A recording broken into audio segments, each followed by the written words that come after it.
Boa tarde. Vou trabalhar. Boa tarde aí, pessoal.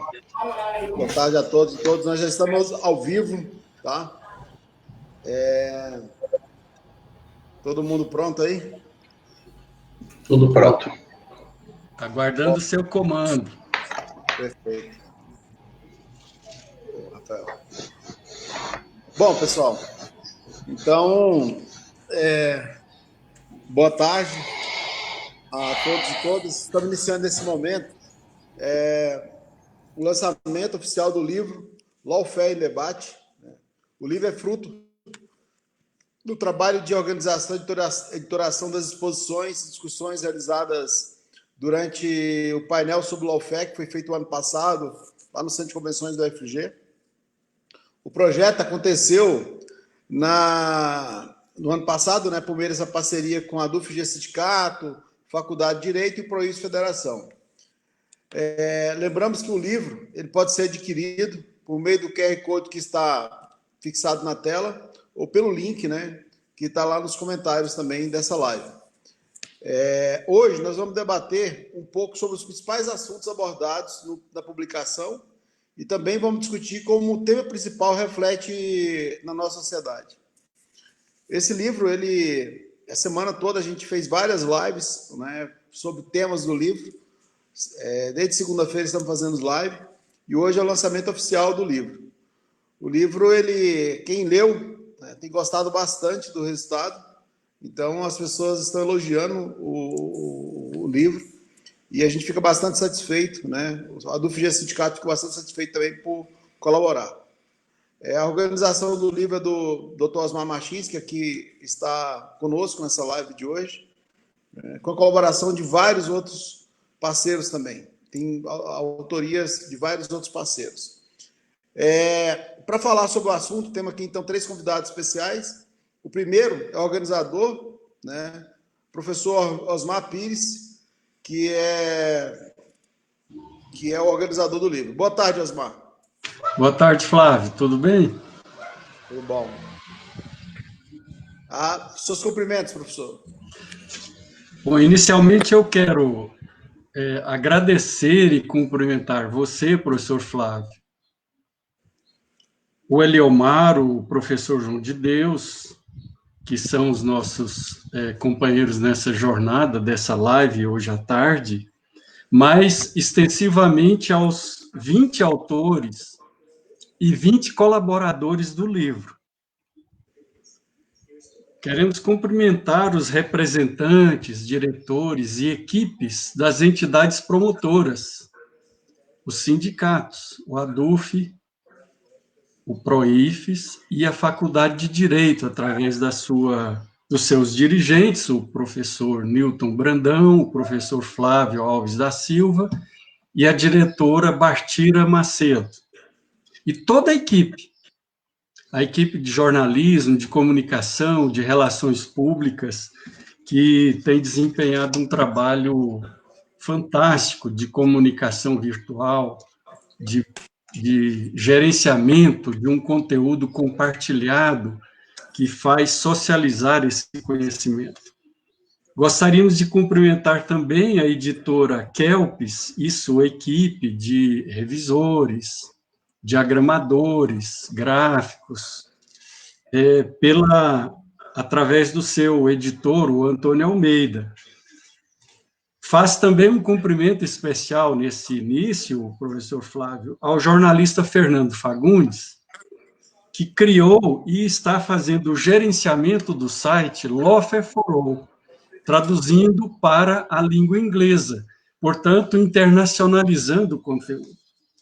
Perfeito. E, finalmente, ainda, eu cumprimento os internautas, aqueles que estão participando conosco, desejando que seja produtivo, frutífera essa tarde.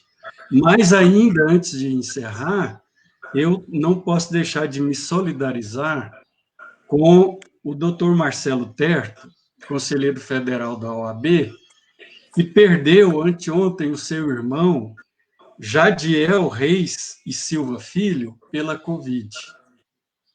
Então, as nossas os nossos sentimentos de pesar ao Marcelo e seus familiares, e ele, como um dos autores do livro, tenha certeza que todos nós estamos com ele e com sua família, que ele conte conosco e com as nossas mais sinceras manifestações de sentimento e de apoio nesse momento tão difícil. Obrigado. Bem lembrado, doutor Osmar. Meus sentimentos também à família do doutor Marcelo Terto, né, e ao próprio. É lamentável, realmente, né? Sente muita perda, doutor Marcelo Terto. Bom, conosco também aqui o diretor administrativo da UFG Sindicato, professor João Batista de Deus. Boa tarde, professor. Boa tarde, Flávio. Boa tarde, Osmar. Boa tarde, Eleomar. Eu quero agradecer a oportunidade de estar aqui nesse lançamento do livro, importante obra, né? Quero cumprimentar todos que estão nos assistindo também. E essa obra, essa discussão da lawfare é uma discussão extremamente importante. Esse livro ele tem que ser lido por muitas pessoas, porque, de fato, é fundamental nós termos conhecimento dessa ação, né, para que seja combatida numa sociedade. Uma sociedade democrática não pode conviver com esse tipo de atitude, né? Então, eu quero parabenizar aqui o Osmar, a UFG, né, na figura do professor Flávio, né, o Brandão, a Bartira, né, Brandão, presidente do professor, a Bartira, diretora da Escola de Direito da UFG, porque essa obra, de fato, ela é fundamental, e essa discussão é fundamental que a sociedade faça. Obrigado. Perfeito. Nós temos aqui também o nosso terceiro convidado, o doutor Eleomar Pires Martins, que é assessor jurídico da UFG Sindicato. Já de antemão, já agradecer aqui, né, e lembrar que foi lá na casa do doutor Eleomar Pires Martins que ele e o Osmar, degustando um vinho italiano, a gente teve a ideia de fazer esse painel, né, sobre o lawfare, e aí está aí hoje o fruto, né, que é o livro. Então, isso já tem mais ou menos 1 ano e pouco, né, Osmar? Então, a gente tem feito, desde lá, né, várias reuniões, várias conversas, e resultou, né, nesse livro, e é isso. Então, Eleomar, meus cumprimentos. Boa tarde. Obrigado, professor. Eu quero fazer uma ressalva aí, que foi a primeira vez que eu tomei o vinho italiano. Eu não sei quem que levou, se foi você ou Osmar, mas se quiser levar de novo, eu estou lá, depois da pandemia. Eu quero, Flávio, primeiro agradecer a sua capacidade de entender o momento que a gente está vivendo e bancar uma discussão, um ciclo de debate como foi esse, tão importante para a vida universitária e, sobretudo, para a vida brasileira. Então, eu quero cumprimentar ao presidente, a sua diretoria, ao sindicato dos professores da UFG, quero cumprimentar o PROIFES, o Brandão, eu não o conhecia pessoalmente e fiquei muito satisfeito em vê-lo participar daquele seminário e o apoio que ele tem dado. Então, o PROIFES também está de parabéns. A Bartira, que participou da organização daquele ciclo e, inclusive, é uma das coautoras. Então, a Faculdade de Direito, onde eu me formei, também é um apoio importantíssimo, e a gente espera que envolver os acadêmicos de direito da faculdade, os professores daquela instituição.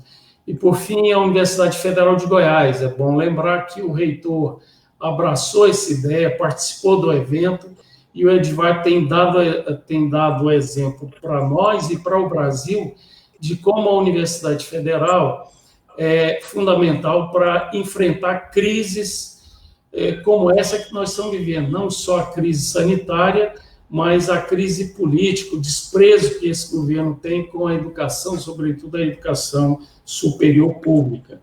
Então, e por fim, também endossar as condolências que o Osmar deu ao Marcelo Terto. O Marcelo é um colega, um conselheiro federal da Ordem, e também, desde o primeiro instante, apoiou esse projeto. Não esperava outra coisa dele, porque ele é uma cabeça brilhante. E lamentar, porque ele perdeu o irmão mais velho, que, na verdade, foi o pai da família. Eles perderam o seu pai ainda muito novo, e me parece que esse irmão dele fez as vezes do pai na criação de todos eles. Eu li o artigo que ele publicou na página dele, no Facebook, e fiquei muito emocionado. Então, minhas condolências também ao Terto e à sua família. Muito obrigado. Perfeito, perfeito. Aqui também, né, cumprimentar o professor Brandão, que está presente aqui nessa live, também assistindo, né, nos acompanhando na live. O Brandão, que de pronto aceitou, né, a participação do PROIFES nesse projeto também.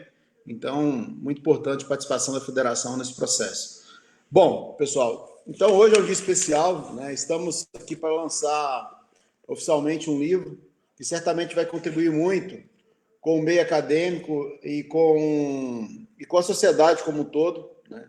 Lawfare significa o uso indevido de recurso jurídico para fins de perseguição política, né? E para começar, gostaria de saber dos três como o livro, né, por meio do seu tema principal, pode ser comparado com o momento atual vivido pelo Brasil.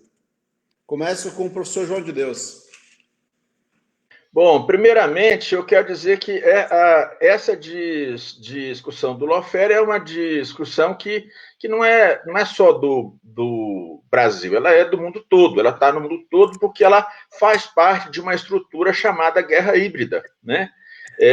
Onde os Estados Unidos é um dos principais atores, né, nesse processo de guerra híbrida, tem implementado essa guerra híbrida, que é uma guerra não violenta, que tem como intuito de mudar governos, né?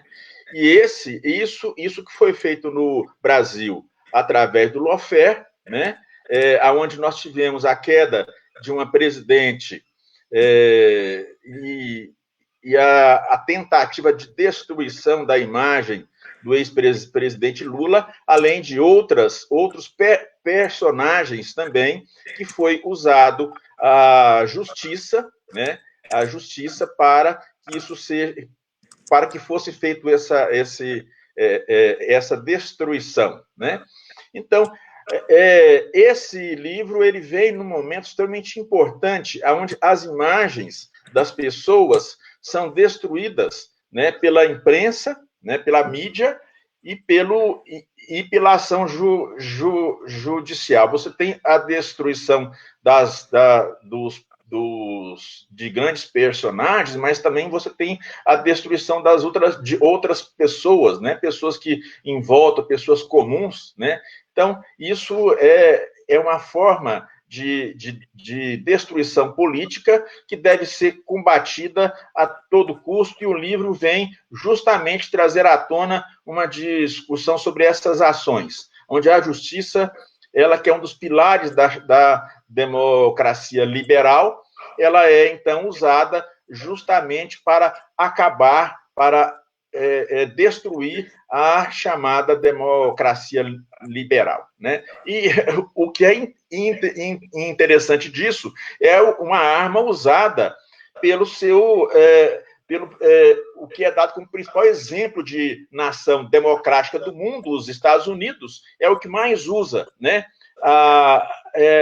Inclusive, tentou usar no sequestro da filha do presidente da Huawei, aquela empresa de tecnologia de comunicação.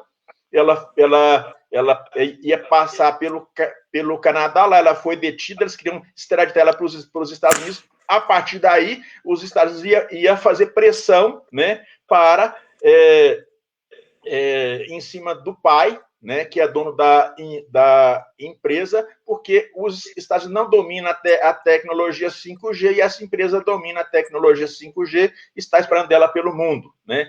Então, aí você tem uma ideia do que a ação do lawfare. E foi a justiça canadense, através da justiça estadunidense, que prendeu essa senhora, né, e queria levá-la para os Estados Unidos. A justiça sequestrando uma pessoa. Então, para vocês terem noção, a importância desse tema, né, a ser discutido, e esse livro ele é de uma importância fundamental em função disso, porque é um dos principais instrumentos hoje de destruição de pessoas, de vidas e de dominação de um Estado sobre o outro. É isso. Bom, Flávio. Alô? Oi?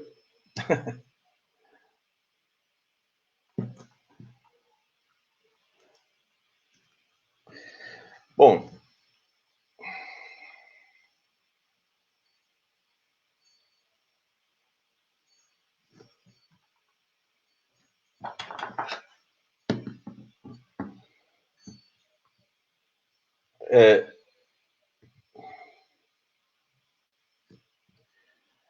Bom, não sei se... Bom, na verdade, vamos continuar aqui. Então, assim, essa é uma questão importante, vou falar aqui um pouco da guerra híbrida, né?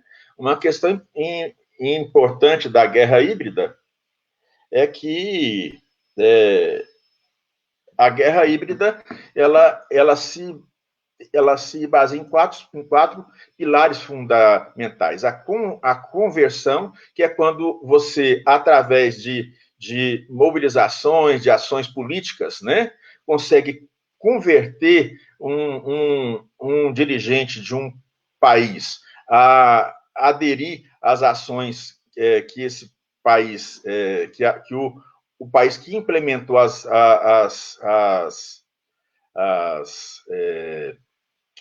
implementou a guerra fez. A acomodação é quando há um acordo entre a oposição e as forças que estão no poder aderindo àquele país que está travando a guerra híbrida. A outra questão é a coerção ou a destruição, né? Que aí ou eles fazem uma coação no dirigente de forma que ele fique constrangido, e a outra é a destruição do dirigente. Então, essa é a questão fundamental, né?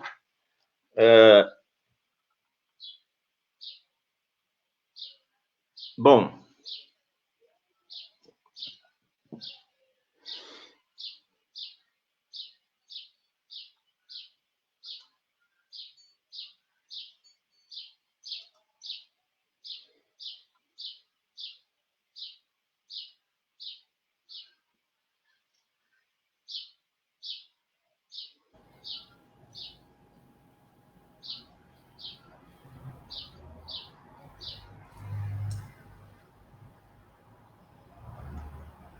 Teve um problema técnico aqui. Professor João, o senhor continua, o Osmar caiu, mas a gente está voltando ele já. Sei. Não, tudo bem. Mas, assim, ouviu o que eu falei? Até uma parte a gente ouviu. Eu não sei. A Rosângela está falando ali que o áudio cortou, viu? Você estava contando o caso da canadense, né? Não, aí a chinesa, né? Ela estava de passagem, né? Pelo Canadá, e aí, através da justiça estadunidense, acionou a justiça canadense. Então, ela foi retida no Canadá para ser extraditada para os Estados Unidos, né? Qual era o interesse dos Estados Unidos nisso? Olha só, era chantagear o presidente da empresa chinesa que dominava a tecnologia 5G. E como é que fez isso? Através da justiça. Olha como é que a justiça foi usada para fazer chantagem. Então, ele sequestrava a filha para chantagear o dono da empresa, né? E os Estados Unidos têm feito isso no mundo todo, né? Como o caso da Petrobras foi um caso clássico disso, né? Como é que uma empresa brasileira foi julgada nos Estados Unidos? E como eles tinham capturado aqui todos os promotores estavam a serviço dos Estados Unidos, isso foi provado pelo Luiz Nassif num documentário que ele fez em 4 capítulos, que é só entrar lá no site do GGN, que vocês vão ver, né? Como é que os procuradores da Lava Jato estavam a serviço dos Estados Unidos, entregaram tudo e ela foi condenada, a empresa ela foi condenada a pagar, né, bilhões, sendo que ela era vítima.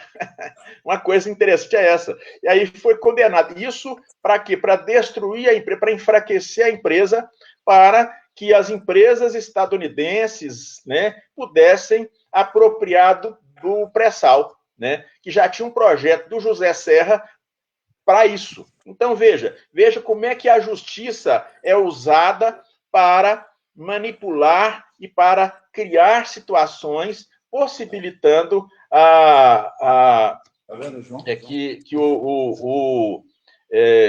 que um Estado tem uma ação sobre o outro Estado. E se isso acontece com o Estado, imagine com pessoas, né? Então, você tem muitas pessoas que são destruídas em função disso, e o livro tem essa finalidade, trazer esse tema em discussão, que é um tema extremamente amplo. Aqui eu estou dando alguns casos mais amplos, mas nós temos aí casos menores, né, que acontecem. Então, esse tema é um tema que a nossa sociedade tem que discutir, porque, na verdade, a chamada democracia liberal burguesa, um dos seus pilares principais, que é a justiça, ela está em xeque em função dessas ações de lawfare, sabe? Por isso que eu considero essa discussão fundamental e esse livro extremamente importante ter surgido nessa época, nesse momento, né, que nós vivemos na vida política do Brasil e do mundo. Professor João. Bom, o João, na verdade, quando ele teve um problema técnico, né, foi só nós 3. O João continuou falando, e o bom é que as pessoas ouviram ele 2 vezes. Agora perderam bem. Mas é assim mesmo. Então, agora eu passo a palavra para o doutor Eliomar. Eu queria chamar a atenção nessa questão, porque a pergunta é recurso jurídico para fins de perseguição política. E esse livro contribuiu muito, e o ciclo de debate trouxe várias esferas do poder político e demonstrou que essa perseguição ela foi forte a nível federal, mas se estendeu até a vereadores, por exemplo. Então, é importante destacar essa questão e a riqueza de detalhes desse livro, com seus artigos, e eu queria chamar a atenção para isso. O vereador Anselmo, ele trouxe exemplos, ele que é o decano da Câmara Municipal de Goiânia, trouxe exemplo desde a sua seu primeiro mandato. Ele, com 18 anos, começou a vereança, e até hoje ele foi reeleito, parece que 9 vezes. E os exemplos que ele trouxe são riquíssimos para compreender que esse mal não atinge só determinadas pessoas, não atinge só um determinado grupo. Alguém pode falar, eu nunca gostei da esquerda, então que usem esse lawfare para desalojar do poder essa esquerda que eu não gosto. Isso é uma ilusão. Agora mesmo, essas perseguições em cima dos próprios ministros do atual presidente, porque cresce na popularidade, ele vê como inimigo e aí usa essas práticas. nomeia delegados, enfim, interfere em tudo quanto é órgão, ou tenta interferir para os seus objetivos políticos. Então, desde lá de cima até cá embaixo, o lawfare é utilizado para esses fins. A nível mundial, o professor João de Deus colocou muito bem, foi muito feliz, e apesar da expressão ser nova, lawfare, e os livros estão se multiplicando só agora, os estudos, mas essa prática sempre foi usada. Ocorre que, para o Brasil e a América Latina, o estágio máximo chegou nesse momento. Tiraram o presidente, tiraram a presidente Dilma, impediram que o Lula fosse candidato e tiraram a eleição que seria certo do Haddad e deram essa eleição com base em uma série de medidas judiciais ilegais que a gente identifica como lawfare. Mas isso não ocorreu só no Brasil. O Evo Morales foi outro tipo, outro exemplo. O Uruguai também sofreu isso. Engraçado o Uruguai, porque lá a direita parece que é mais civilizada, afastou um pouco da campanha do... Acho que eles perceberam que o Bolsonaro foi na Argentina fazer campanha e o efeito foi o oposto. Lá no Uruguai eles contiveram um pouco. E por isso a diferença foi mínima. Mas lá também a direita usou desse instrumento. No Chile nem se fala. Enfim, o que eles fizeram com a Venezuela e fazem é algo absurdo também. Então, esse livro, ele traz agora, a nível de doutrina, desnuda esse instrumento, essa ferramenta jurídica para fins políticos. E, em resumo, é o seguinte: qual a finalidade do judiciário? Fazer justiça. Então, ela tem que ser isenta quando pega o caso, quando o caso chega a ela. No mínimo, ela tem que ser isenta. E produz-se as provas, dando total liberdade às partes produzirem as provas. Agora, quando ela tem um objetivo político já definido e a causa chega até ela já por meios escusos, como foi o Tribunal de Exceção lá de Curitiba, já tinha o objetivo, né? O Osmar pode falar muito bem sobre isso, porque ontem na live dele lá na Católica, ele discorreu muito bem sobre isso. Então, quando já chega manipulado e o julgador já tem um objetivo político, é óbvio que ele vai julgar por convicção, ele não vai julgar por provas. Então, tudo aquilo que a gente aprendeu no direito, lá na sala de aula, de produção da prova, liberdade para as partes produzirem, isenção das partes, isenção de armas.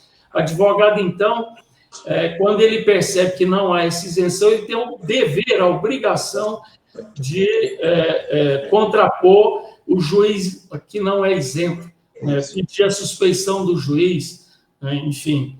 Então, quando o julgador já tem um objetivo político, ele está fazendo de conta que está julgando. Isso é o lawfare, e o Intercept, eu acho que demonstrou com muita clareza o engodo que foi esse Lava Jato, o engodo que tem sido parte do Judiciário, o Ministério Público, então, nem se fala, pelo menos grande parte dele. O ex-senador Demóstenes, que veio do Ministério Público, na live dele também foi muito feliz ao apontar o dedo na ferida desse egocentrismo do Ministério Público, que, em crise existencial, pretende ser do poder legislativo ou executivo e não como membro do poder judiciário. Então, eu entendo isso. Leia o livro, que nós temos vários exemplos aqui, desde a Câmara Municipal, desde a luta pela vaga do exercício profissional do vereador, deputados estaduais, prefeitos, etc. Então, esse mal atinge a todos e não só um determinado grupo político. Perfeito. Bom, doutor Osmar, a palavra está com o senhor. Bom, desculpe aí a queda, acho que foi a internet aqui. Bom, o livro trata o principal tema do livro é o lawfare. Como ele se relaciona com o momento atual brasileiro? Então, para isso, nós temos que entrar um pouco sobre o conceito e o seu histórico, de forma breve, sintética, para que se compreenda a relação entre uma coisa e outra. Porque o livro, ele tem esse objetivo, discutir a realidade brasileira, contribuir para o aperfeiçoamento democrático. Ele se baseia na Constituição Cidadã de 1988, e, portanto, o livro tem um compromisso. Então, nesse sentido, nós temos que entender o lawfare como o uso do judiciário de forma violenta. Então, é o uso violento do sistema judicial para fins como se fosse uma operação militar, uma operação de guerra. Só que as armas, os tanques, a invasão de outro território são substituídos pela lei, são substituídos pelo poder judiciário, são substituídos pelas normas criadas no próprio sistema de justiça. E os soldados, os generais, os militares, são substituídos pelos agentes estatais do sistema de justiça, seja do Poder Judiciário, do Ministério Público ou da Polícia Judiciária. E também o magistério, os seus julgadores. Eles são os operadores dessa guerra jurídica.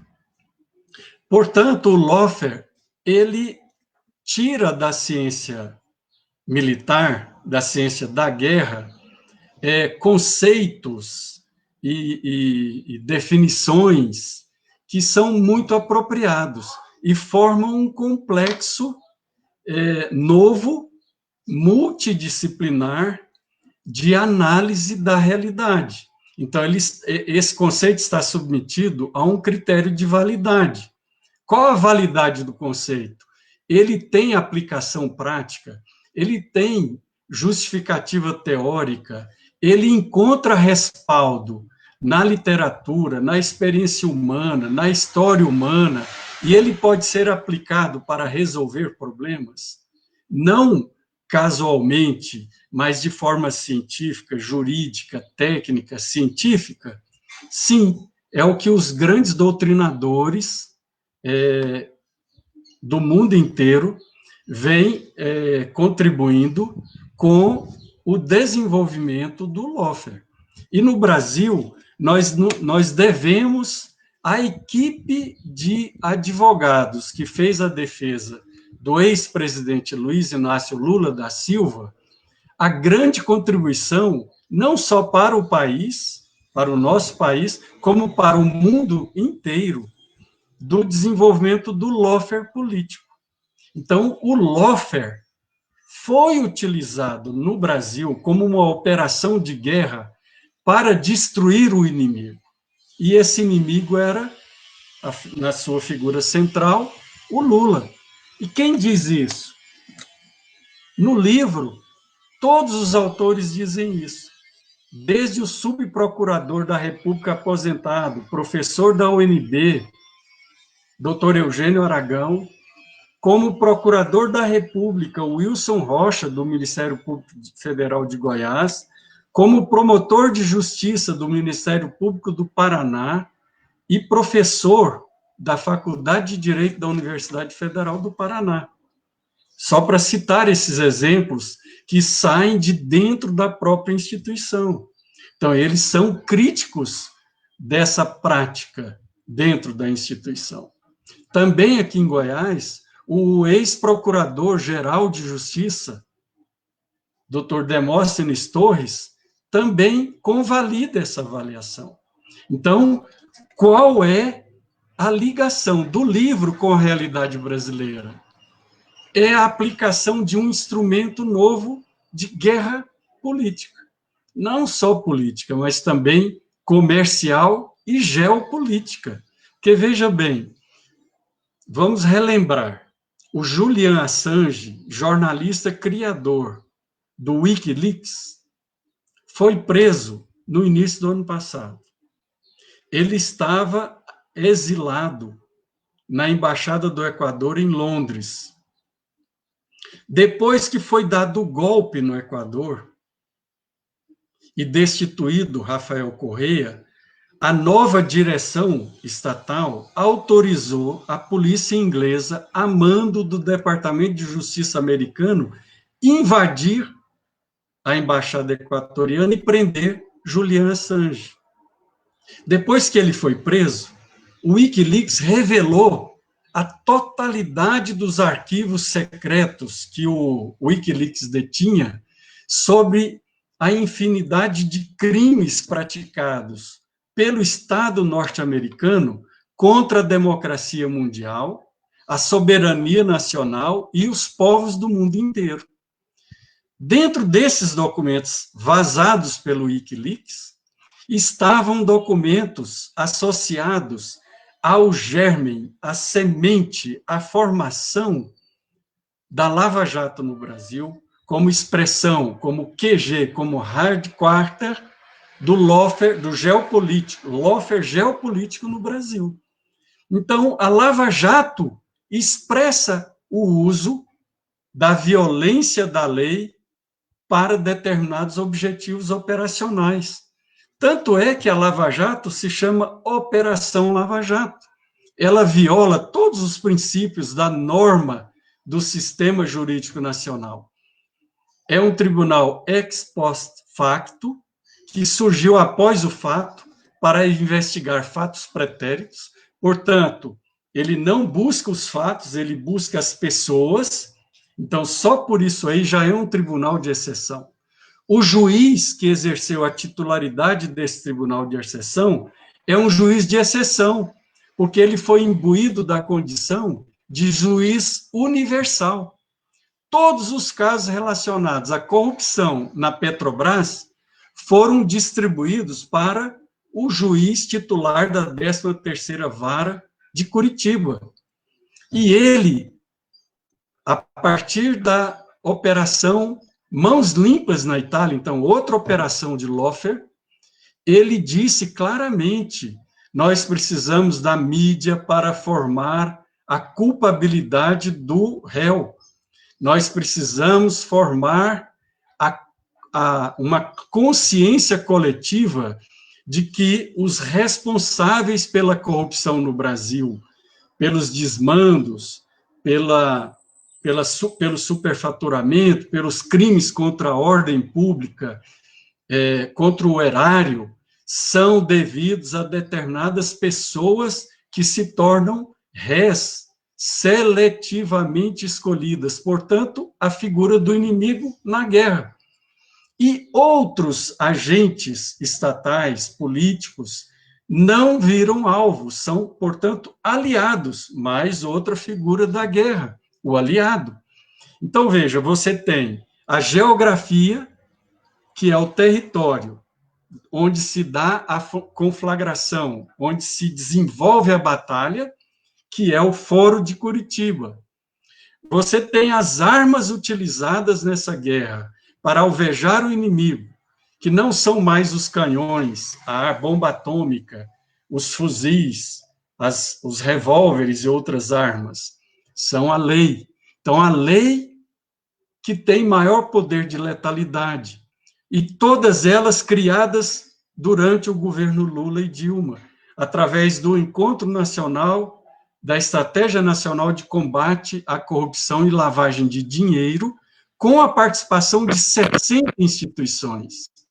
Então, desses encontros, reunindo dezenas de instituições, como o Ministério Público Federal, Ministério Público Estadual, Receita Federal, Polícia Federal, Ministério das Relações Exteriores, enfim, 60 instituições, foram discutidas as leis anticorrupção, a delação premiada, o controle da extradição e remessa de capitais, enfim, a consideração do crime de corrupção como crime contra a vida, né? Portanto, submetida ao grau mais elevado de punibilidade e submetida ao júri popular. Enfim, todas essas leis nasceram durante os governos de democracia popular. No entanto, qual o resultado? Foi vitimar os responsáveis pela Estratégia Nacional de Combate à Corrupção. Isso encerra uma contradição insolúvel. Não é possível que alguém que se debata e se pronuncia contra a corrupção seja a vítima. Ora, isso mostra que no germen está o FBI e o Departamento de Justiça dos Estados Unidos interessados em lawfare geopolítico, lawfare político. Lawfare geopolítico, submeter o Brasil e quebrar a sua soberania para controlar o pré-sal. Lawfare político, destituir os governos de democracia popular, afastar os seus dirigentes, penalizar os seus líderes, formar na opinião pública do país a ideia de que eles eram corruptos. Então, o lema da corrupção foi apenas o artífice, o móvel, a estratégia utilizada pelo direito de guerra para alvejar aqueles que estavam tentando construir uma nação soberana, democrática e inclusiva. Então, qual a relação do livro com a realidade atual? São múltiplas as relações. Nós podemos passar aqui várias horas falando dessas relações, mas apenas para concluir. O governo Bolsonaro é o resultado da Operação Lava Jato. O governo Bolsonaro é cria da Lava Jato, e é filho da Lava Jato e neto do Mensalão. Isso quem afirma é o doutor Eugênio Aragão, subprocurador da República aposentado. Então, a realidade que nós estamos nos defrontando hoje, com a pandemia de um Covid, um desacerto de governo que não dá conta nem de nomear ministro da Saúde, com um presidente da República que promove aglomerações, que tem o desprezo pelas vítimas dessa pandemia, esse governo desacertado que hoje nós vamos conhecer as entranhas da imbecilidade que reina no interior desse poder, é fruto do lawfare, da Lava Jato, do uso da lei e do direito como estratégia de dominação antidemocrático e tendendo ao neofascismo. Bom, então, muito bom, boas respostas de vocês. A gente continua o seguinte, dois questionamentos aqui. É possível dizer, então, que o uso devido de recursos jurídicos, ele contribuiu com o resultado das eleições de 2018? E se, na opinião de vocês, a Operação Lava Jato pode ser associada ao lawfare? Pelo que a gente ouviu essa semana de vários especialistas, né, é claro que é associado ao lawfare, mas eu queria que vocês comentassem um pouco também. Comece com o doutor Leomar. Você podia repetir, Flávio? Assim, dois questionamentos. Se, na opinião de vocês, a Operação Lava Jato ela está associada com o lawfare, né? E se é possível dizer que o uso devido de recursos jurídicos, né, ou seja, contribuiu com o resultado das eleições de 2018. Ok.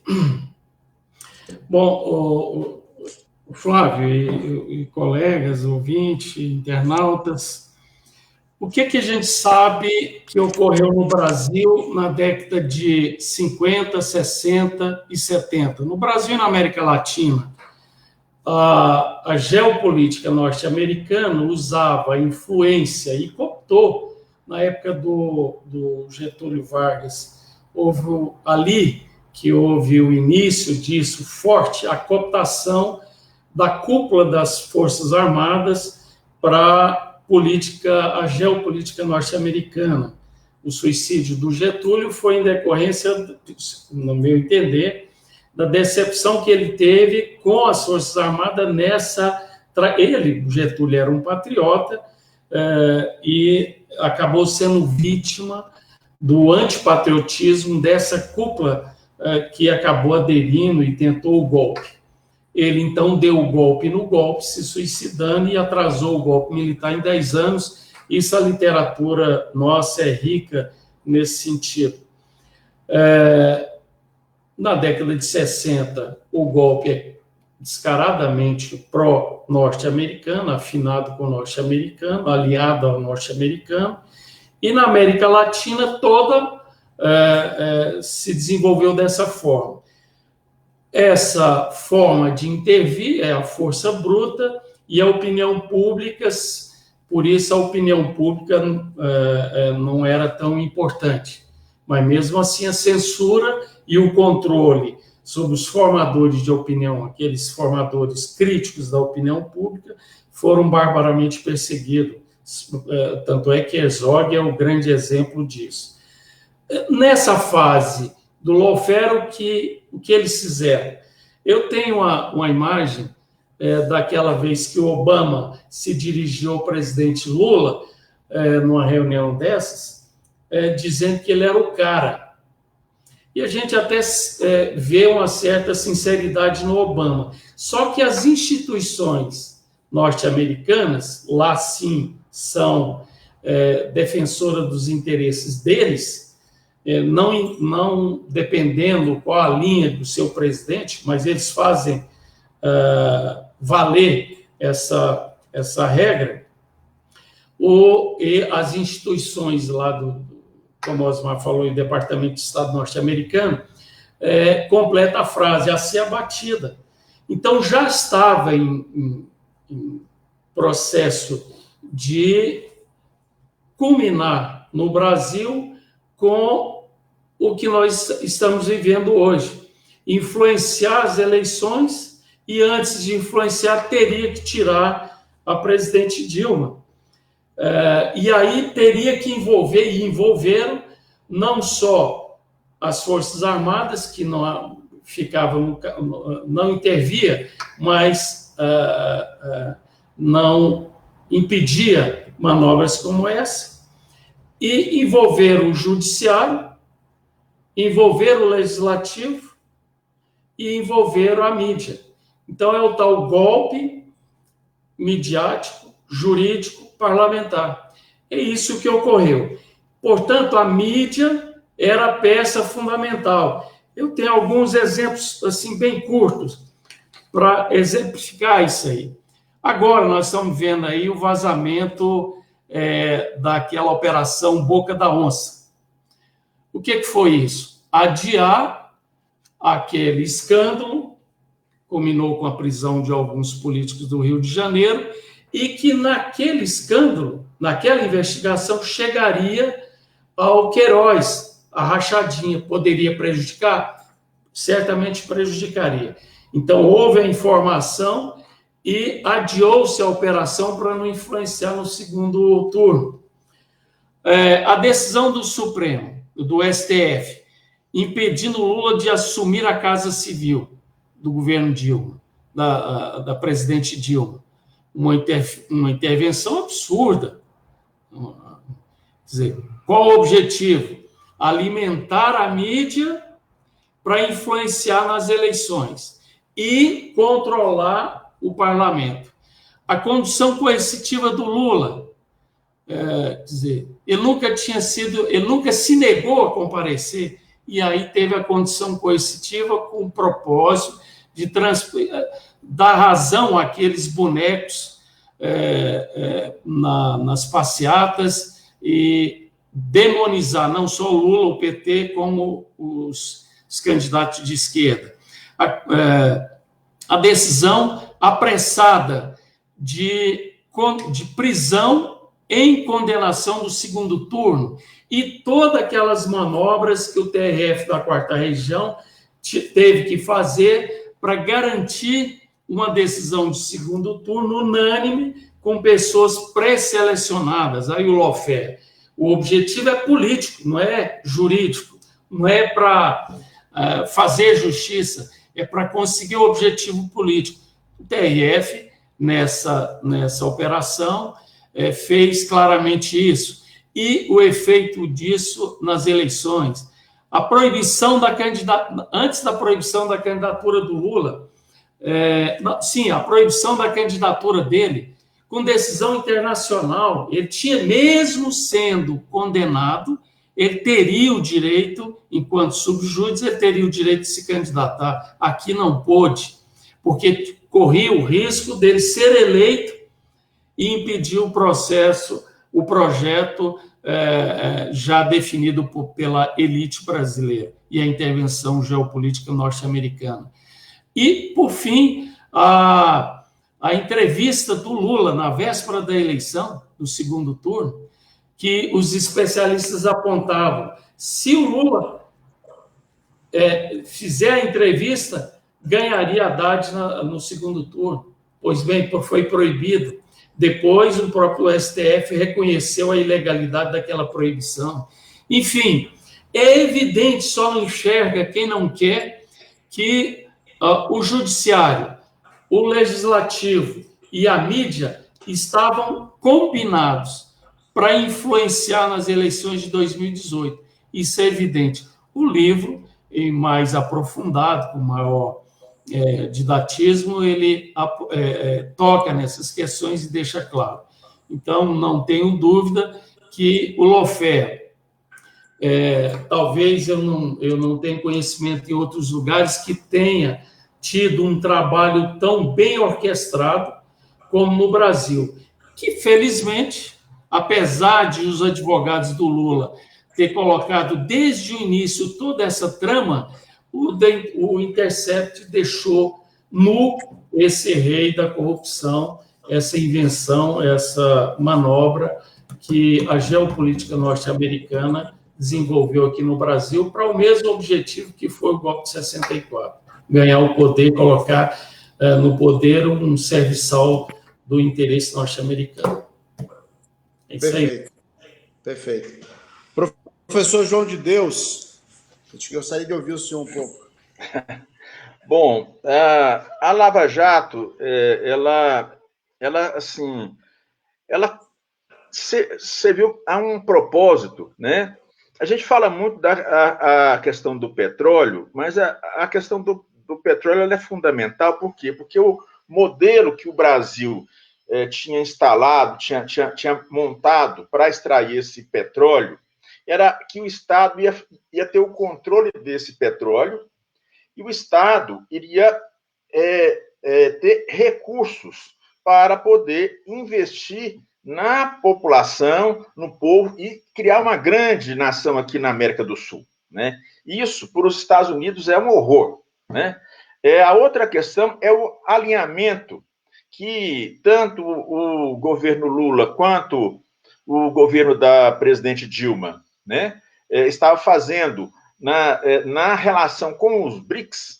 Isso também era uma situação complicada. Olha, eu não trabalho com geopolítica, eu trabalho com a questão urbana, mas eu discuto muito com meu amigo Romualdo, que trabalha com a questão política, então, eu vou ousar falar aqui algumas coisas. Então, esse trabalho lá, né, com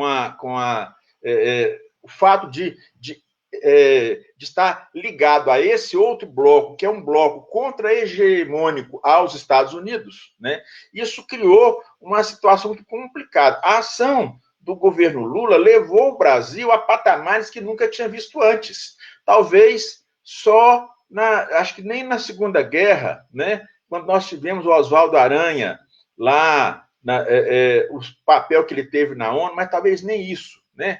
Nem nessa época. Nós tivemos um protagonismo a nível mundial fantástico. Isso assustou os Estados Unidos, né? Isso. E uma outra coisa é que a guerra convencional, ela, além do custo dela ser muito alto, dependendo de onde ela for, leva a morte de jovens estadunidenses. Isso tem um custo político muito alto nos Estados Unidos. Então, eles têm usado a guerra híbrida com muita eficácia, né? Isso tudo que o Osmar colocou há pouco aí, né, muito bem colocado, é a guerra híbrida, só que ela envolve outras questões, como no caso da mídia, né? A mídia foi capturada também pelos Estados Unidos, né? A Rede Globo ficou muito assustada porque os Estados Unidos eles começaram a investigar a FIFA. A Globo tem o rabo preso com a FIFA. Ela recua e aí ela adere à guerra híbrida muito bem, né? Isso tudo cria uma situação muito complicada aqui no Brasil para os governos, e a Lava Jato numa sintonia muito grande, né? Então, assim, veja, a Lava Jato ela teve um papel de destruição das empresas. Uma coisa, se nós compararmos os Estados Unidos com o Brasil, uma empresa nos Estados Unidos é um patrimônio do país. Aqui não, eles destruíram as empresas, salvaram os executivos, que quase todos eles fizeram a tal da delação premiada, estão em casa, vai ter prisão domiciliar de 2, 3 anos, né? E afundaram as empresas, destruindo toda a engenharia pesada brasileira. O estrago que essa Lava Jato fez, né, só na indústria naval, que nós estamos recuperando a indústria naval, foi uma coisa imprescindível. Ou seja, o Brasil se projetava como uma grande potência na América do Sul, e isso é muito ruim para os Estados Unidos.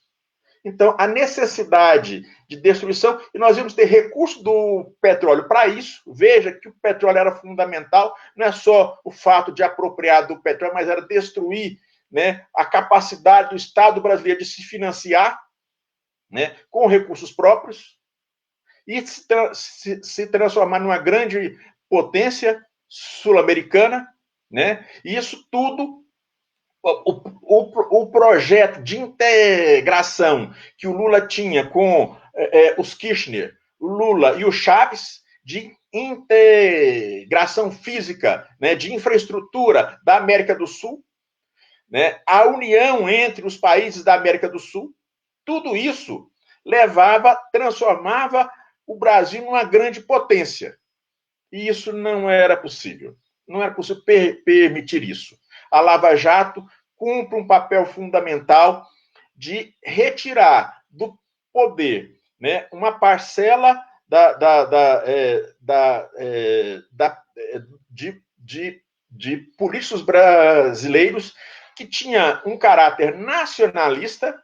Eu não vou dizer socialista, porque o PT não é socialista, né? O PT hoje é um partido social-democrata, tem grupos socialistas lá dentro, mas é um partido social-democrata, né? Então, mas defendia a soberania do Brasil. Isso é uma questão fundamental, né? Então, nós temos que ter clareza disso, né? E a Lava Jato serviu muito, muito para isso.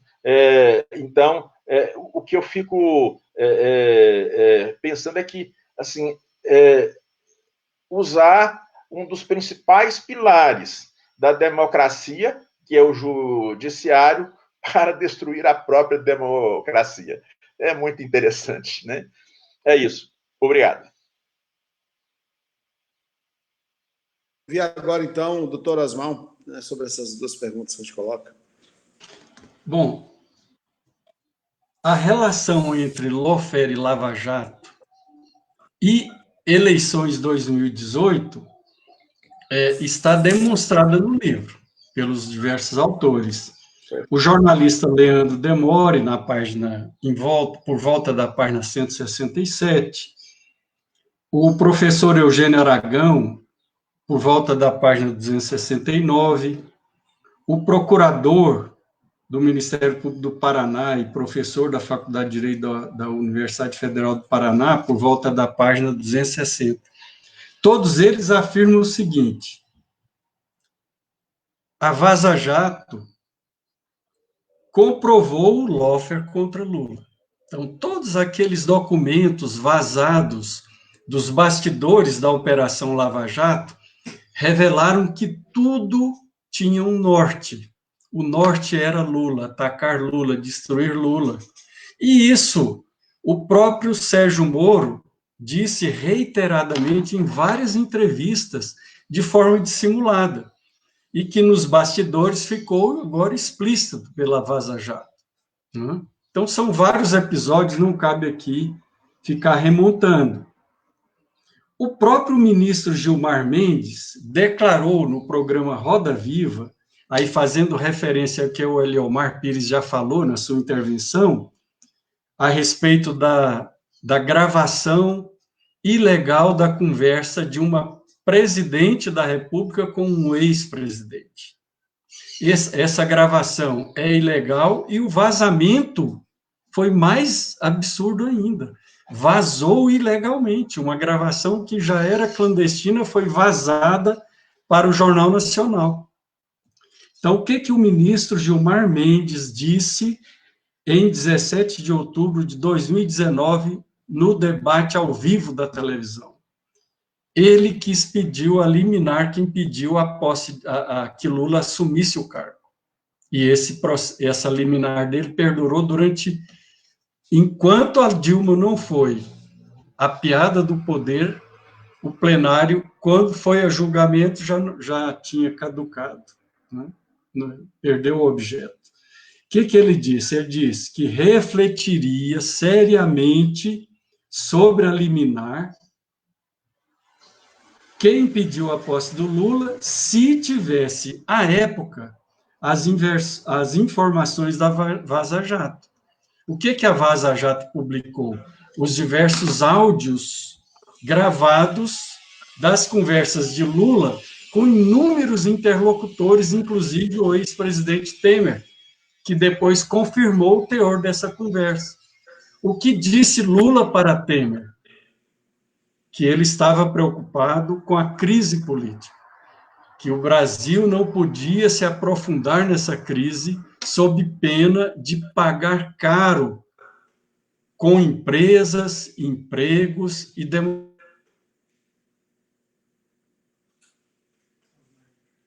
a ideia de que estava fugindo da justiça. Ele não queria proteção especial.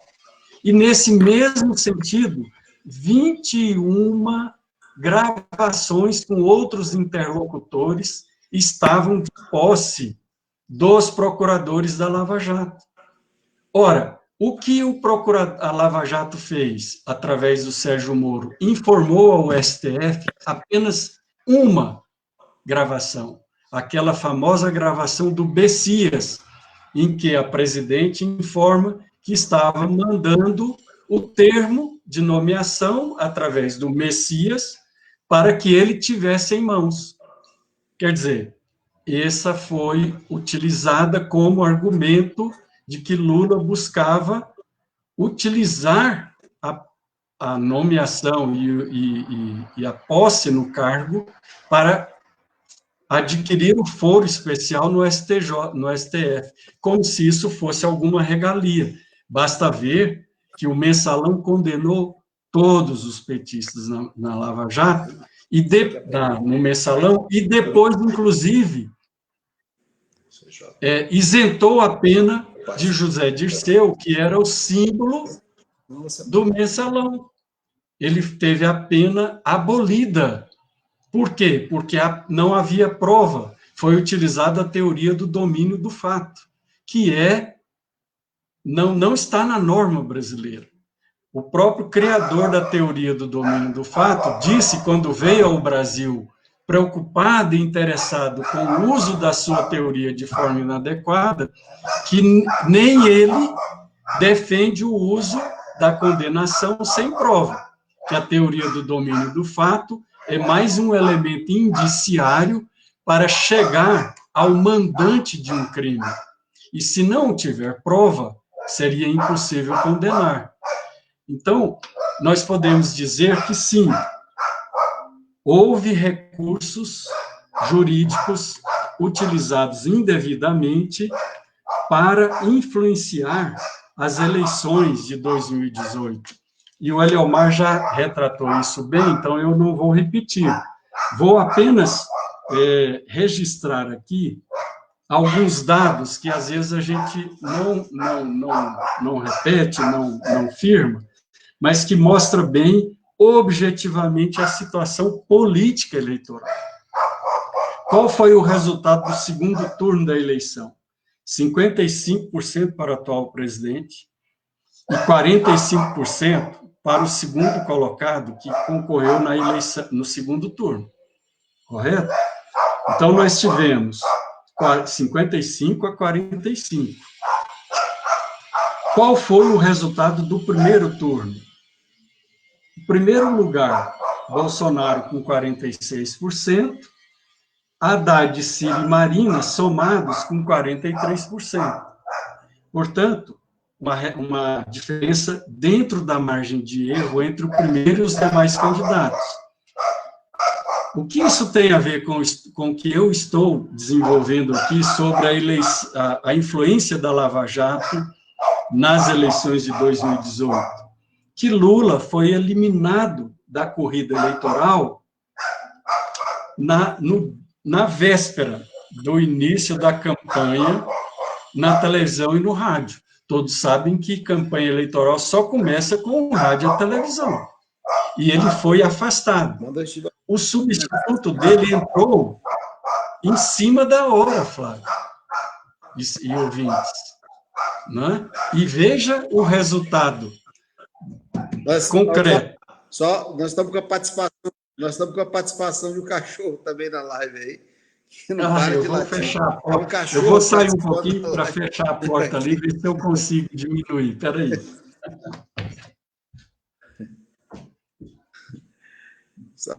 Comenta aí, pessoal.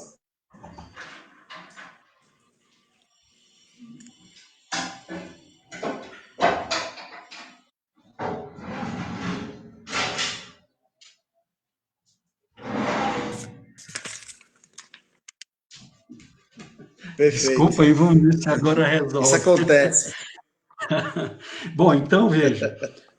O Lula foi eliminado da corrida eleitoral, né? Está retomando aqui. Qual foi a última pesquisa do Lula candidato, quando ele estava na corrida, antes de ser eliminado lá pelo TSE, de forma inconstitucional, ilegal, conforme o Eliomar já disse, né? Lula, isso é pesquisa Datafolha de 22 de agosto de 2018. Lula, 39%. Todos os demais candidatos, Bolsonaro, Marina, Alckmin e Ciro, somaram 38%. Portanto, Lula poderia ser eleito no primeiro turno. Aí eu pergunto, por que ele foi afastado? Por ação do Sérgio Moro. Sérgio Moro foi guindado à condição de ministro do governo beneficiado pela sua ação judicial.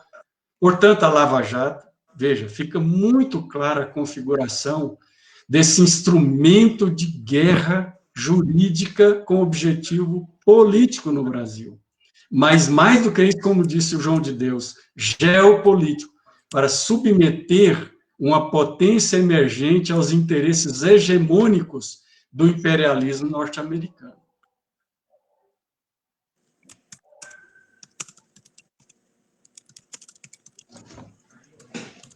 Caiu? Oi, Osmar. Ok, então, concluí. Fechou? Concluí, fechei. Tá, perfeito. Tá bom. Bom, então, assim, continuando, então, eu queria perguntar a vocês também de que forma que o livro Lawfare, em debate, vai contribuir com a comunidade acadêmica e com a sociedade em geral, né? Como que ele contribui, né, esse livro, nesse sentido, para a comunidade acadêmica e para a sociedade. Professor João de Deus. Bom, essa discussão ela é fundamental porque a universidade ela vem sofrendo um ataque nos últimos tempos brutal, né? Ela porque veja bem, nós temos uma coisa que é fundamental, que é a autonomia universitária, que ela é fundamental por quê? Porque é autonomia de pensamento. É importante você ter a pluralidade de pensamentos, né? Isso é fundamental na universidade. O conceito de universidade é esse, é que você possibilita essa pluralidade, né? Então, você pega um instituto como o meu, que é o IESA, por exemplo, né? Lá você tem um conjunto plural, você tem pessoas que concordam comigo, mas tem muitos que discordam. Isso é fundamental no processo, né? Por quê? Por que isso é fundamental? Porque é necessário que haja esse confronto, esse confronto de ideias. Isso é salutar para a universidade. O que você quer nesse momento? Você quer o controle desse instrumento para ideologizar esse instrumento. Isso está muito claro, né? E, em muitos casos, usa-se a justiça para isso. Nós temos o caso lá do suicídio do reitor da Universidade Federal do Paraná, né? Que é um caso clássico que já deve ter sido discutido aqui, que é um caso de lawfare, né? E como ele, vários outros. Hoje qualquer gestor tem medo, fala assim, não, meu CPF vai estar nisso aí. Isso aí não é ilegal, mas se faz um processo comigo e cria amarras que impede qualquer coisa. Porque você cria um processo político, um processo jurídico, lá na frente, daqui 4, 5, 10 anos, ele vai ser inocentado, e isso pronto. Mas até lá, a imagem do sujeito foi para o ralo, sabe? Então, esse problema está muito sério na universidade. O receio que os gestores têm, o receio que os professores têm de um processo.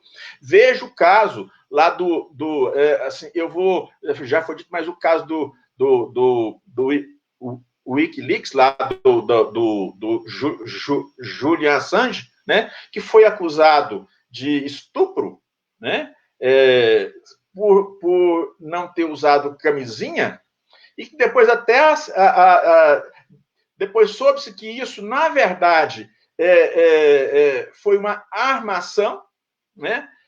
E que eles retiraram, as moças retiraram o processo, mas o Estado continuou com o processo em cima deles. Ou seja, isso aqui no Brasil também pega. Então, assim, é um constrangimento, né, que se tem.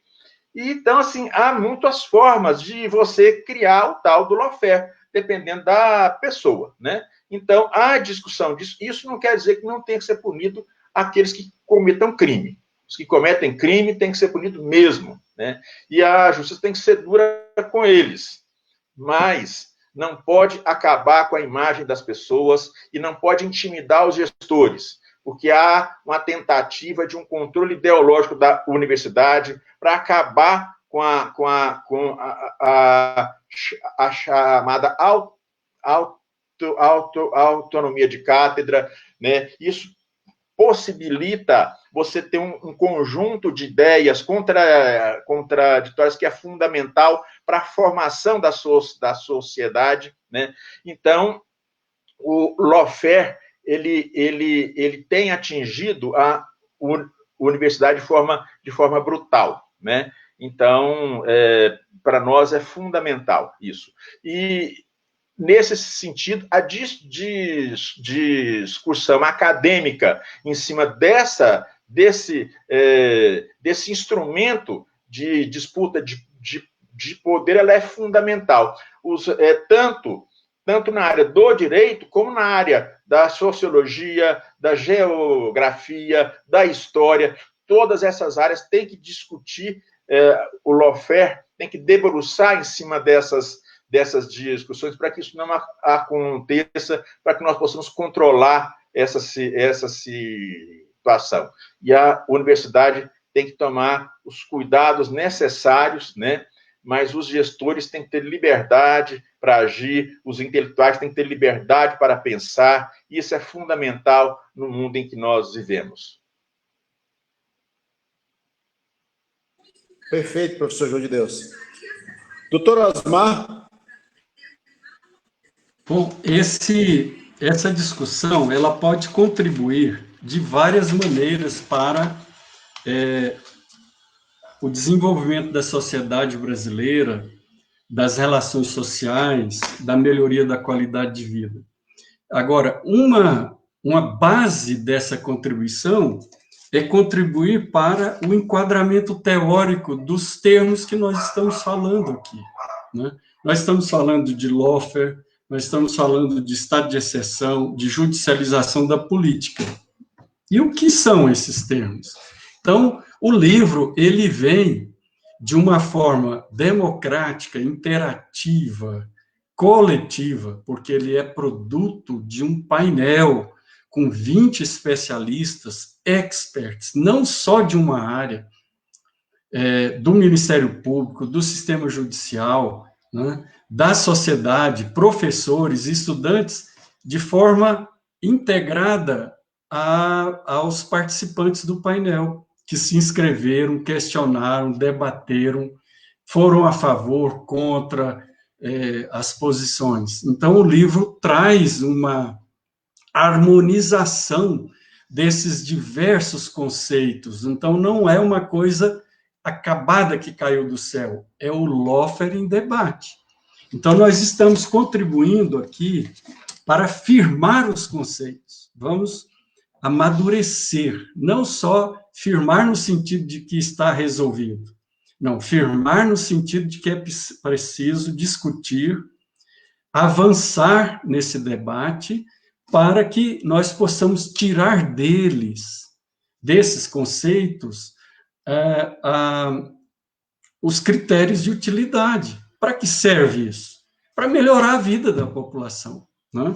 Então, o lawfare, ele é o uso estratégico do direito. Uma definição simples, objetiva, direta, graças à contribuição de Zanin Martins e Rafael Valim, da equipe de advogados do ex-presidente Lula, que publicou um primeiro livro sobre o lawfare no Brasil um pouco antes desse nosso.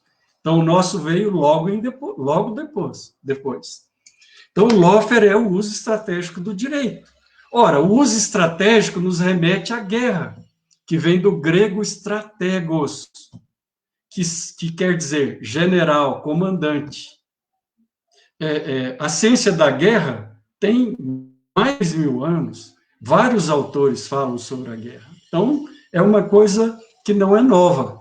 O novo é utilizar essa arma de guerra em substituição à arma pela lei, pelo direito. E, nesse sentido, estão as suas estratégias.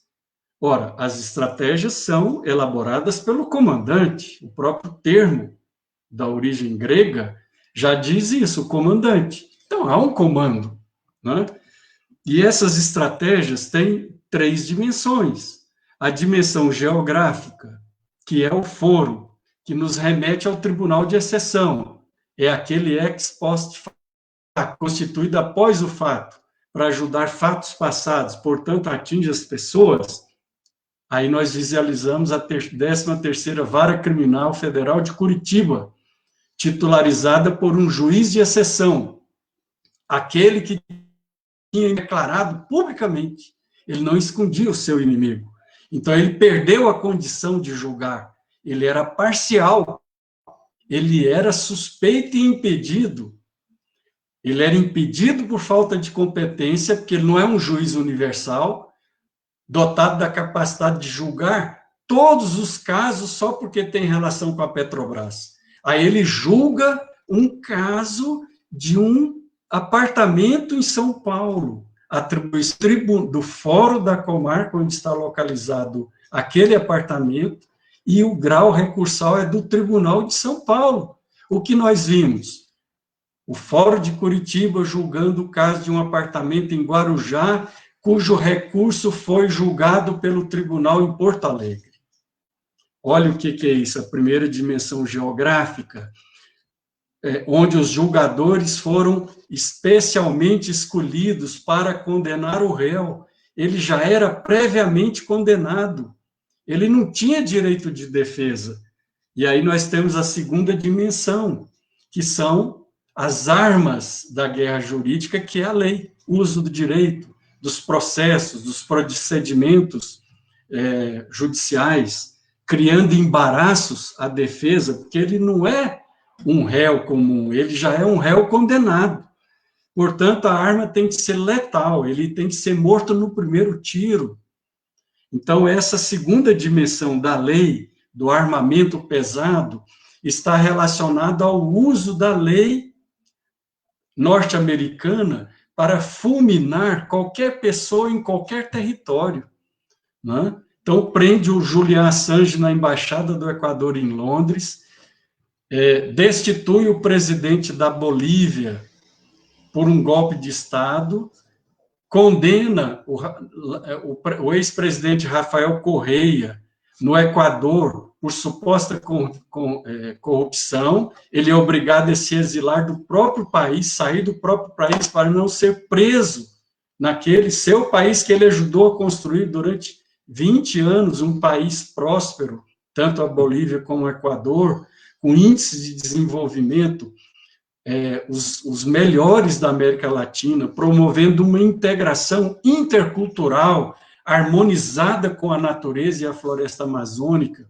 a cultura milenar dos povos andinos, integrada a uma nova visão de sociedade.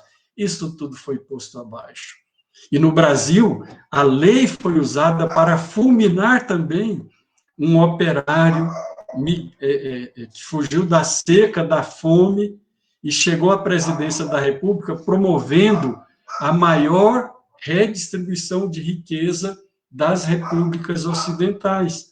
Tudo isso foi posto abaixo. A primeira presidente da República, mulher, foi posta abaixo, utilizando pedaladas fiscais, portanto, houve crime de responsabilidade. Foi um impeachment não constitucional. Então, a lei foi utilizada para objetivos políticos. E a terceira dimensão? Não seria possível alcançar os objetivos operacionais não fosse o apoio monolítico da grande mídia, da mídia comercial, que criou no Tribunal da Opinião Pública a presunção de culpa e facilitou com isso o trabalho dos julgadores. Então, todas as táticas ligadas a essas estratégias foram praticadas no Brasil, né? Os tribunais de exceção, a quebra das regras de competência, o julgamento por juiz parcial e suspeito, as denúncias frívolas, sem justa causa, as prisões preventivas com o único objetivo de forjar delações premiadas, e o Tribunal da Opinião Pública formando a presunção de culpa. Com isso, a presunção constitucional da inocência foi jogada na lata do lixo. Isso tudo é a contribuição do livro para o enquadramento teórico do que nós estamos discutindo. E qual é a finalidade? Qual o critério de validade disso tudo?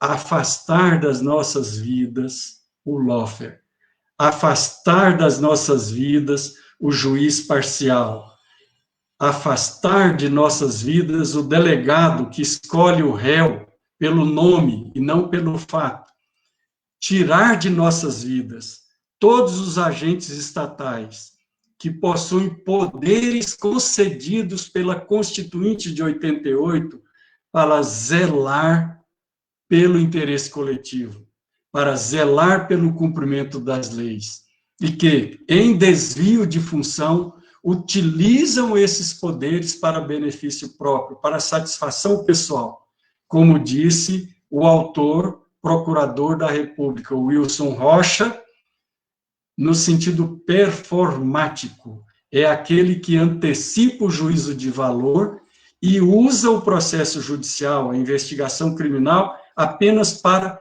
confirmar o que ele lançou como premissa. Então, a conclusão não decorre da premissa. É o contrário, né?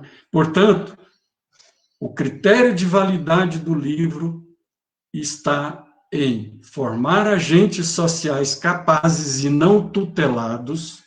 Então, essa noção de tutela precisa ser revista. Essa é uma grande lição. Embora o Constituinte de 88 fosse bem intencionado em tentar constituir uma instituição que pudesse zelar pelos interesses sociais, na verdade, surgiu o oposto. Monstros antidemocráticos, com pendores neofascistas, gerando o maior desmando governamental que a nossa República já experimentou na nossa história. Então, essa é a grande contribuição que nós esperamos que o livro possa propiciar, o avanço da consciência e a instrumentalização da luta democrática. Obrigado, professor Flávio. Perfeito. Perfeito. Bom, vamos ouvir agora o doutor Leomar para ele falar, então, sobre como esse livro, Lawfare em Debate, pode contribuir para a sociedade, para a comunidade acadêmica em geral. Então, Flávio, eu quero agradecer essa pergunta, que eu já queria falar um pouco nesse ponto que eu vou tocar, mas antes disso, agradecer o Brandão, dizer a ele que eu fiquei aliviado com a concordância dele, incentivado, viu, motivado. Muito obrigado pela sua audiência aí de Curitiba. Também uma colega lá de Porto Alegre, saiu ali, eu não sei o nome dela, eu não registrei.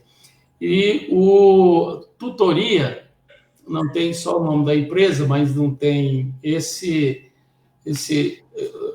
ouvinte, ele é um ativista, porque ele participou ontem das lives que eu tenho participado sobre direito, ele está em todas e atuante, então isso é muito bom, e ele dá uma sugestão aqui, depois de afirmar, e é uma afirmação interessante, que merece uma live para discutir isso, que a Intercept faz parte da geopolítica americana. Eu também desconfio disso. Não sei se é o momento, né? Mas merece uma live.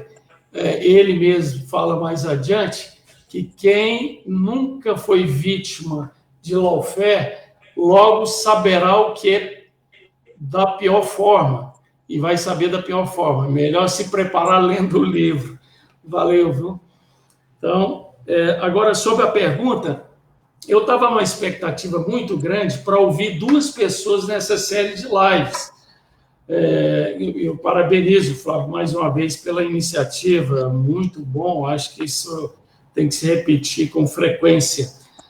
Não sei se nós teremos audiência aqui, porque espero que essa quarentena termine o mais rápido possível.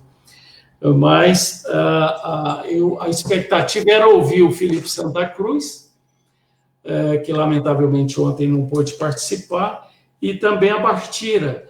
Eu acho que o que está faltando é garantir o mais rápido, pautar mais rápido esses segmentos, né? O setor acadêmico, os graduandos.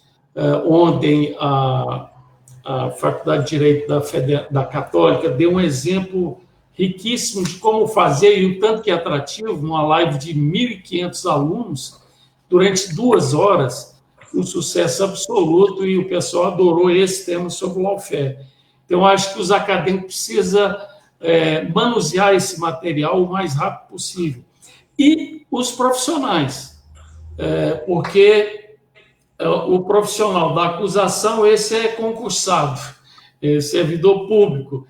Já o advogado, e a OAB representa principalmente os advogados liberais, profissionais liberais, precisa pautar essa discussão, o estudo dessa disciplina. O Osmar ontem colocou muito bem, multidisciplinar, o mais rápido possível. Então, seria uma forma de auxiliar, e esse livro é um pontapé gigantesco nisso. E como auxiliar a comunidade como um todo, né, a sociedade? Eu quero aproveitar para dizer o seguinte: há algumas críticas, por que o Demóstenes participou, dado a vida política partidária que ele teve, né? Essa é a riqueza. Ele, quem assistiu à live, a posição dele ontem, pode ter caído o queixo. Ele, eu acho que foi uma vítima de lawfare, apesar de ser do DEM e ser um projeto conservador, na época se desenhava como um projeto conservador, mas eu acho que ele foi expurgado do segmento, não confiaram nele, e teve o fim, caçaram, enfim, encerraram a vida política partidária dele daquela forma, e hoje, como egresso do Ministério Público, ele bota o dedo na ferida. Então, posições excelentes, o livro deixa claro isso, e a fala dele, muito corajosa, só tem a enriquecer quem combate o lawfare, quem quer discussão sobre o lawfare, aprofundar essa discussão. Demóstenes é importante nesse debate. É lógico que não é o único, e nós não podemos depender de esse ou aquele, mas eu acho importante.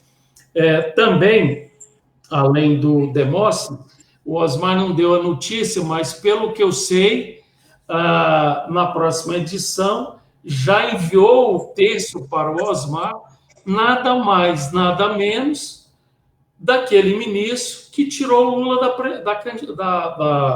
da eleição, Gilmar Mendes, hoje um crítico do lawfare, e vai participar, salvo engano, o Osmar podia confirmar isso, na próxima edição, com um texto, com um artigo que ele já mandou para o Osmar. Então, na próxima edição.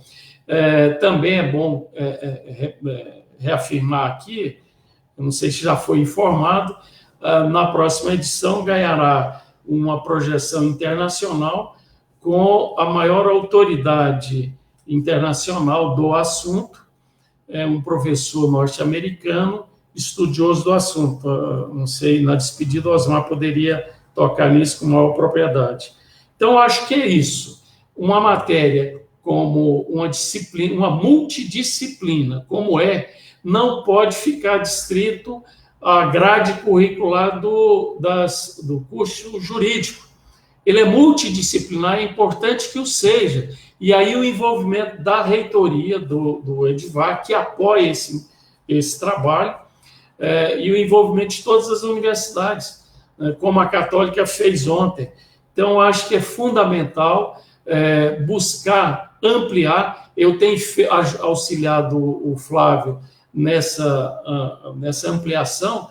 Nós fizemos um bom trabalho, a DU faz hoje um bom trabalho com a Câmara Municipal de Goiânia, que ontem colocou no site dela, lá na página dela, um link colocando sobre a live de ontem, sobre essa programação do livro, o Anselmo, inclusive, como coautor do livro.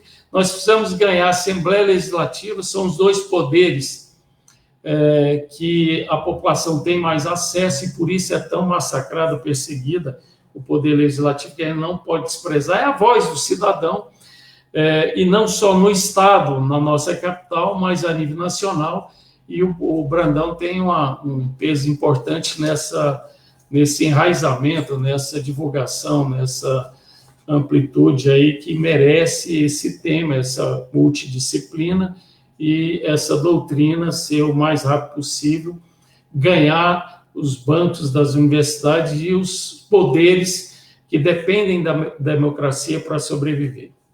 Obrigado. Perfeito.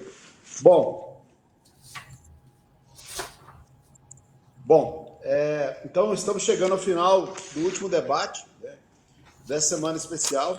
Desde segunda-feira recebemos aqui convidados altamente qualificados e debatemos assuntos que são muito importantes para toda a sociedade.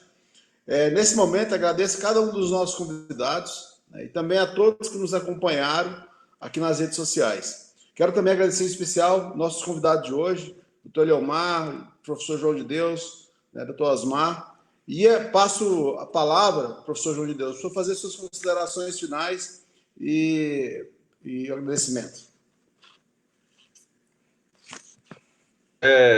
que não foram tocadas aqui, que eu gosto de falar nas minhas considerações finais, se vocês três me permitirem. A primeira é sobre a questão da mídia, porque na chamada guerra híbrida, a mídia tem um papel fundamental. E nós vamos perceber que os Estados Unidos fez aquele processo contra a FIFA. Lá, de fato, a FIFA tem um conjunto de corrupção lá na FIFA fenomenal. Isso foi provado, muita gente presa. Mas o que é importante nesse processo da FIFA é que um dos corruptores são as empresas de mídia. Em especial as empresas de mídia. Veja bem, das Américas, da Europa e da África. E aí, veja que aí você veja que nenhuma empresa de mídia foi processada. E elas são as principais corruptoras. Naquele processo, o que eles queriam? Pegar, no caso do Brasil, pegar o governo Lula, que é do PT, e o ministro do esporte, que é do PCdoB, os dois partidos de esquerda. Se eles tivessem achado alguma coisa, qualquer coisa que fosse, é porque não acharam nada. Eles tinham pego o governo Lula e o ministro do esporte, que era do PCdoB, os dois principais partidos de esquerda que compunham aquele governo que era, na verdade, um governo de frente. Né? Mas isso colocava a mídia na mão do judiciário dos Estados Unidos, ou seja, era o que eles queriam.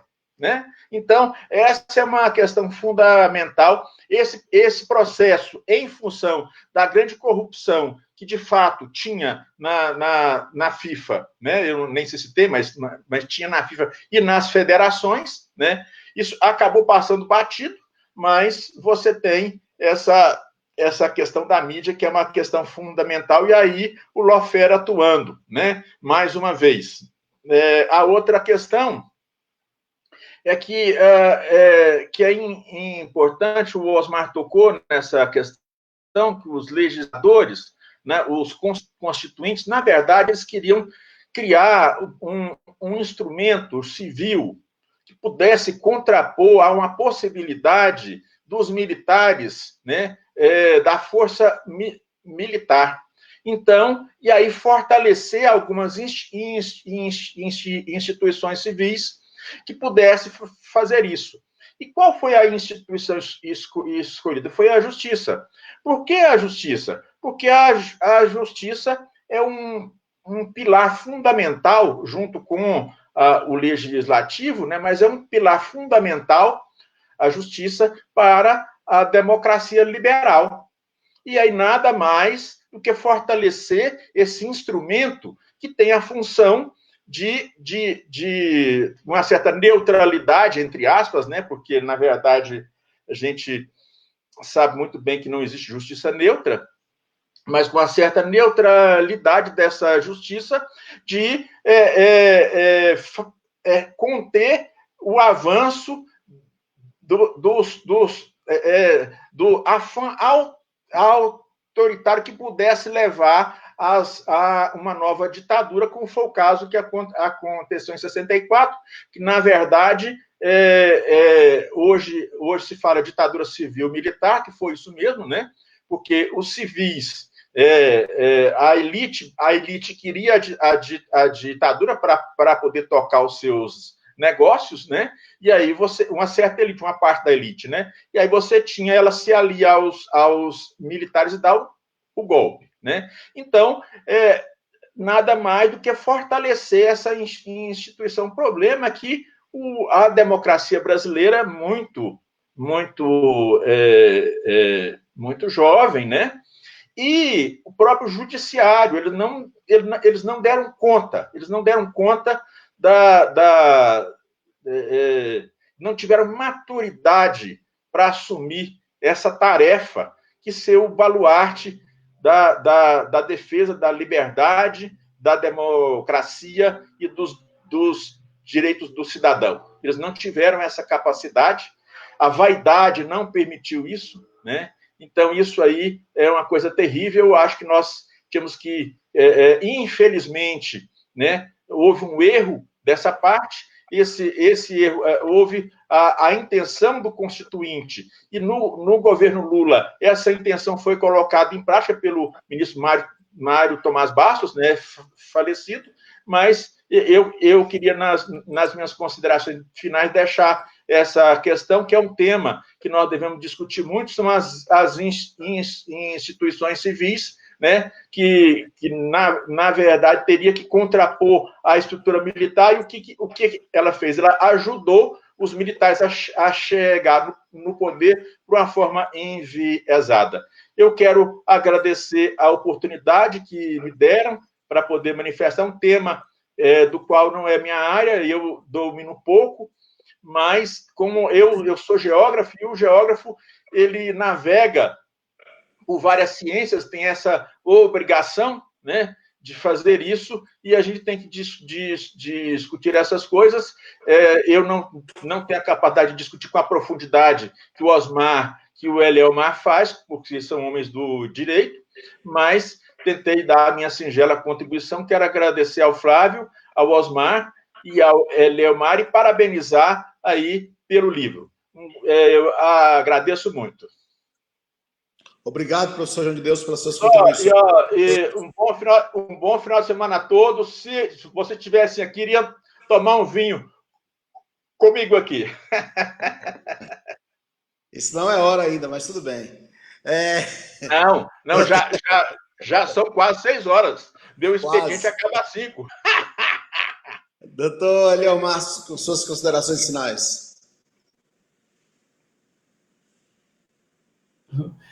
Esse vinho é italiano, João? Não, é um argentino, mas é um argentino com uma boa pontuação.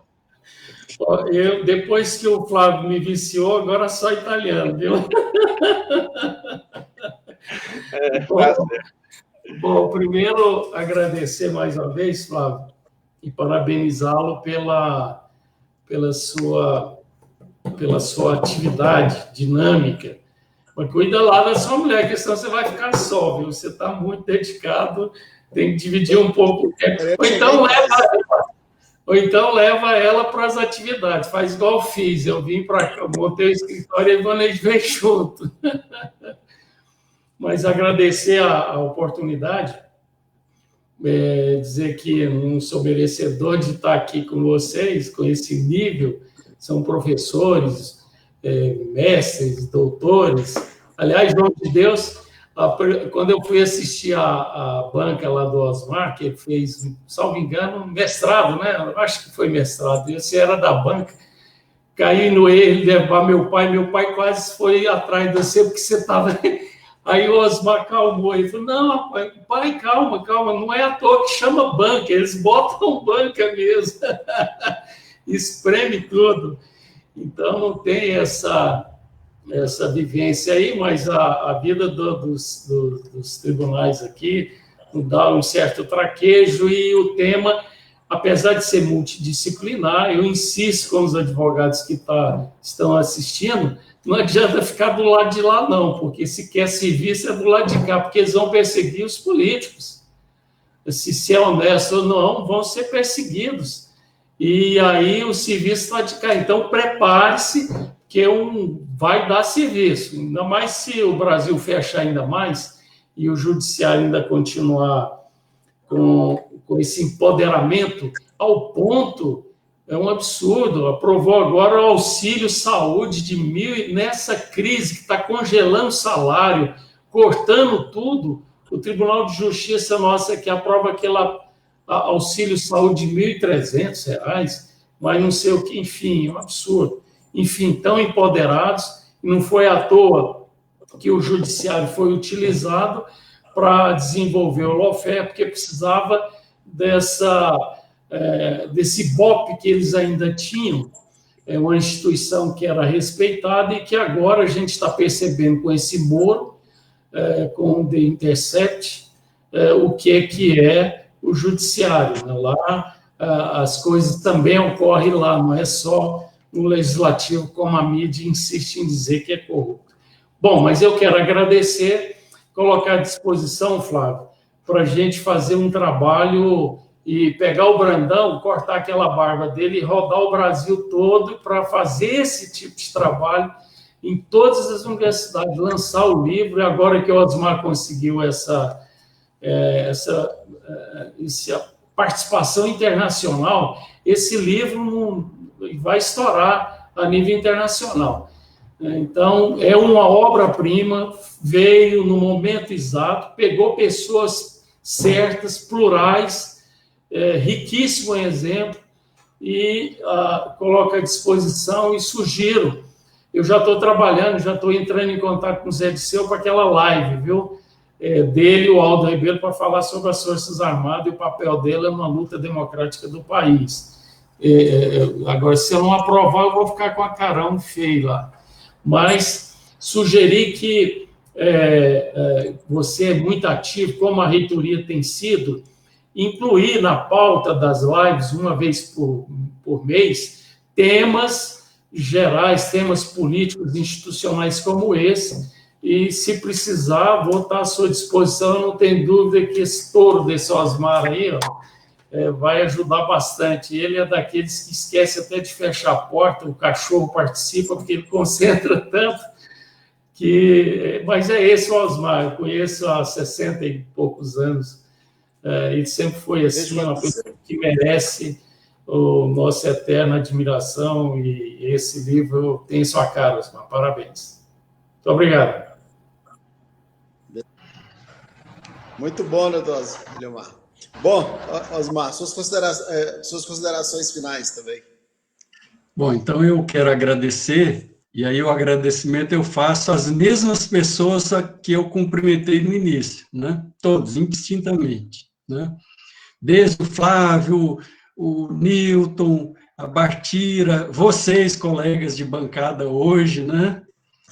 Os ouvintes, os colaboradores, os editores, enfim, todos que estão participando desse empreendimento, que é editorial e é também educativo, didático, técnico, científico, político, enfim, engajado na luta pela democracia. Em segundo lugar, pela oportunidade de estar aqui, Flávio. A iniciativa do ADUF, do PROIF, de Faculdade de Direito, desde o ano passado, do painel, do livro, da live, enfim, de tudo isso que vai brotando, assim, vai gerando novas atividades, é uma demonstração inequívoca de que o Brasil precisa de agentes sociais ativos, como vocês estão demonstrando, né?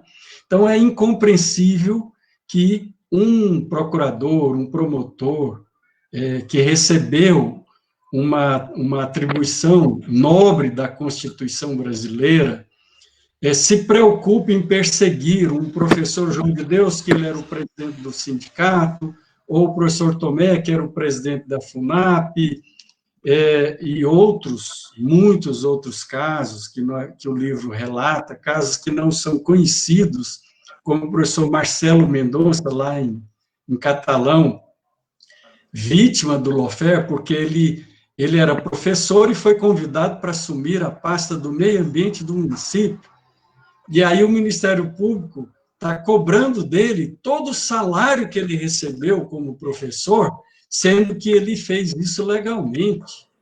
Quer dizer, todo mundo sabe que quando você sai de uma esfera para outra, você pode ir com ônus ou sem ônus. Quer dizer, até o mundo mineral sabe disso.